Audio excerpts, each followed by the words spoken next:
For more on PETN, I want to go live to our senior international correspondent, Nick Robertson.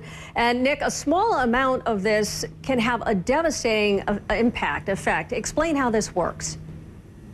Well, Suzanne, I spent the day at a farm in the English countryside with an explosives expert here, and he set off an amount of explosives, PETN, that would fit in this pen top here, just the pen top itself. And he set that off on top of what would be a double skin, if you will, of an aircraft fuselage. And it almost, that tiny amount of explosives, which was just a fraction of what the alleged bomber was supposed to be carrying on Christmas Day, that tiny amount of explosives almost blew a hole in this double thickness aircraft skin. What he told me was he would have expected it to punch all the way through. What we could clearly see there is that a very, very tiny amount of this explosive can be very, very destructive. Suzanne? In light of that fact, Nick, is it difficult to get this kind of substance?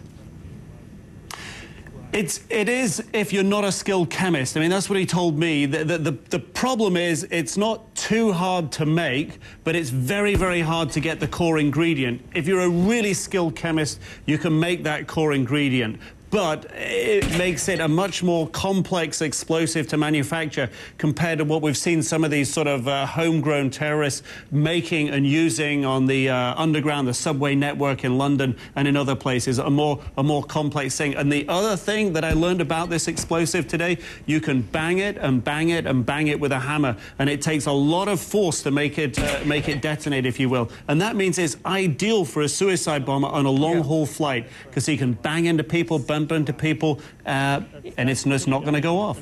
All right. Nick, thank you so much for all those details.